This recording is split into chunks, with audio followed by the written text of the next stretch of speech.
This video is for all of the married Muslim men out there who may be struggling with your relationships. Is your marriage, or marriages, with your wife, or wives, on the rocks? Are you finding no happiness when you're plowing your field, so to speak? Is managing your female property more trouble than it's worth?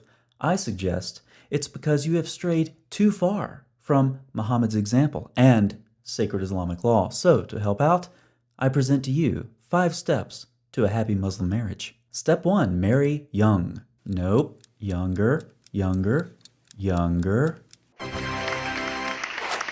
Muslim sources repeatedly state that Muhammad had sexual intercourse with Aisha when she was 9 years old. She is constantly described with terms like young, immature, and prepubescent, and we're told she was playing with dolls when she was taken to Muhammad's house. But some of you Muslim men may be hesitant. You know that there are different standards for you and Muhammad. You've read Al-Qurtubi, and you see that Muhammad got certain sexual privileges that other Muslim men don't have. For example, if Muhammad wanted another woman, it was obligatory for her husband to divorce her. Also, Muhammad had a bunch of wives, unlike other Muslim men who are limited to 4 at a time. However, if you're in doubt about whether the privilege of marrying a young girl applied only to Muhammad, let me ask you a question Muhammad once asked one of his companions. Jabir said, "When I got married, Allah's messenger said to me, 'What type of lady have you married?' I replied, 'I have married a matron.' He said, 'Why don't you have a liking for the virgins and for fondling them?' Jabir also said, 'Muhammad said, 'Why didn't you marry a young girl so that you might play with her and she with you?'" Clearly, only a true prophet of God would ask such a question. Why not marry a young girl so that you might play with her? Unfortunately, Muhammad didn't say how you're supposed to play with your young wives. So, if you need ideas, I suggest starting with a dollhouse and see where it goes from there.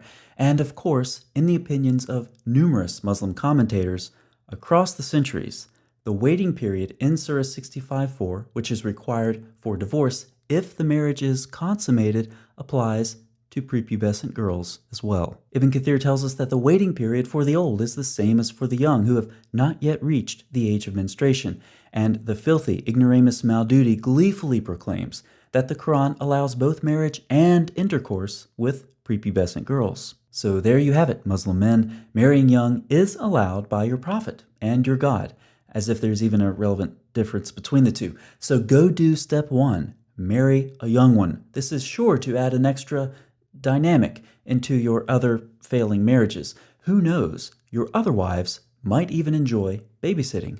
Step 2, use your conjugal rights. Remember, in the depraved manual of sacred Islamic law, we are told that the man has full sexual rights to the woman, and she is not to refuse, going right along with what Muhammad said in the Hadith. Stipulations most entitled to be abided by are those with which you are given the right to enjoy the woman's private parts. Further, Islamic law says men don't have to support their wives if the women fail to hold up to their end of the sexual bargain. But since the man can have multiple wives, he can refuse sex with them accordingly. However, under no circumstances does a man's refusal to have sex with his wives mean that the wives can refuse to have sex with the husband. If a wife refuses to have sex, that constitutes rebellion in Islamic law. And we have a solution for that problem. Step 3, beat them. Now, this is not a detailed tutorial on how to beat your wife. That is an issue far too complicated for me. So I'm going to leave that to the Muslim scholars. Just like there's a technique to swinging a baseball bat or a golf club, I'm certain there's a technique involved here as well. Surely you're not supposed to just step up to the proverbial plate and start swinging that wife-beating stick haphazardly. How do you hold the stick, and how fast do you swing it? Or maybe it's more of a bare-handed beating, or maybe use some boxing gloves. Who knows?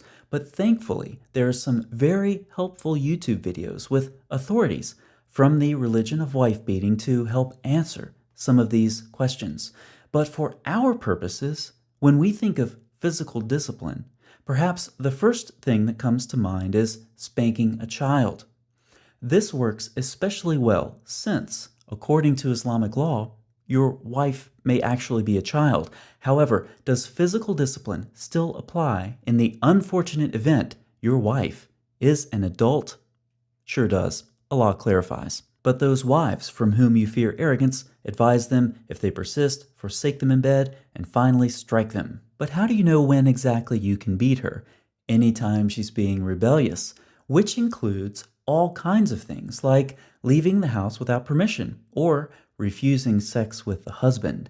Notice how Islamic law very diligently looks out for the sexual interest of men, just like Allah in Muslim paradise, where He's prepared large-breasted virgins. But you don't want to wait until paradise. You want it now. You've tried to apply step 2, use your conjugal rights. Your wife for the night has refused, so you've beaten her. Step 3, it was a stern thrashing, and you hit her multiple times. But you didn't cause any blood to flow or break any bones, so you're within the limits of Sharia law, which clarifies what Allah left exceedingly vague in the Quran. But now that you've applied step 3, she is definitely not in the mood to give you those conjugal rights. 2 options. First, you can threaten her. Just like Muhammad and Allah, which again seem curiously like the same person, the angels are also concerned about the sexual well-being of Muslim men. If a woman refuses sex, the angels will curse her until morning. Now, it's unclear exactly what this threat is. In other words, okay, so the angels will curse her. Then what? You might have to embellish this a little bit. You could suggest maybe that the curse involves your wife not having a 10th birthday party, or the local toy store will be out of dollhouse accessories. I don't know, just come up with something. It shouldn't be too difficult to convince a child. But if this doesn't work, Allah has another option. It is an enormity for a person not to take the rights of Allah, the Most High, and His commands seriously. That is the wrong reference. Let's try this one. Can't get those conjugal rights? Remember, Allah permitted you to have sex with your wives and your female slaves. So just to review, step 2 requires Muslim men to have their conjugal rights. If your wife doesn't comply, beat and threaten her. And remember to always keep some sex slaves on the side in case of an emergency. Step 4, the 2 C's, cut and covered. Muhammad endorsed the circumcision of girls. He was as vague in the Hadith as Allah typically is in the Quran. Thus we find in Islamic law disagreements about whether it's required or recommended and how much of a girl's private parts should be cut out. And as is well known, the translation in Reliance of the Traveler is intentionally misleading. Section E43 states circumcision is obligatory for women by removing the clitoris. The Hanbalis and Hanafis disagree. The health benefits of this procedure for girls and women can be described as follows. This procedure has no health benefits for girls and women.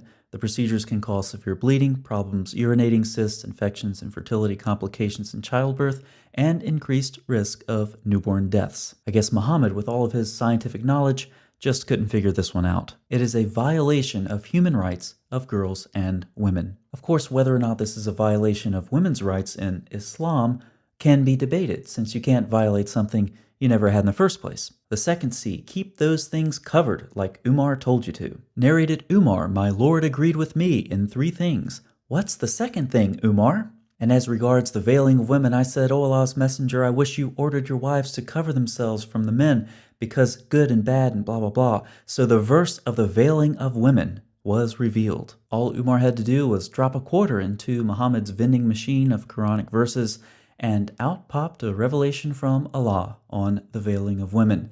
In spite of the arbitrary and self-serving way this verse was revealed, Muslim men should not lose sight of its importance. In the unlikely event that your wife heals fully from her circumcision and actually feels like going out of the house, the nakedness of a woman that she is forbidden to reveal differs in the Shafi'i school according to different circumstances. When outside the home on the street, it refers to the entire body. And if your wife doesn't like being wrapped up in a sack, she's not allowed to leave the house without your permission anyway. So, who cares? Now, go put these 4 steps into practice, and I'm sure you'll be on your way to a healthy, happy, fulfilling marriage, or marriages, in no time.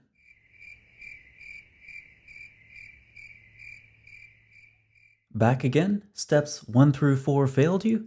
No problem. Step 5, have the same attitude towards women as Umar, Allah, and Muhammad. Narrated Umar, my Lord agreed with me in 3 things. What's the third thing, Umar? Once the wives of the Prophet made a united front against him. Why would they do that? Umar said it may be that if the Prophet divorces you, Allah will give him better wives than you. So the verse was revealed. And here it is, Surah 66, verse Umar. Perhaps his Lord, if he divorced you all, would substitute for him wives better than you. So if it's not working out, just divorce them and start over. Start over how? Start over with whom?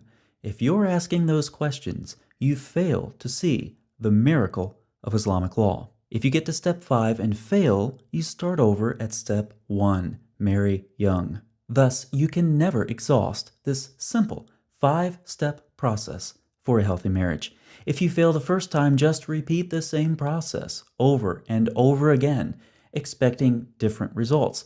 When I reflect on the rugged beauty of Islamic law, I am continually thankful that Muhammad came along and brought the Arab world out of its former age of ignorance, enlightened them, and gave them a beautiful example to follow. An example that, if closely abided by, is sure to have the same result as it has in the past, producing many more backward, dysfunctional people, relationships, and cultures for years to come.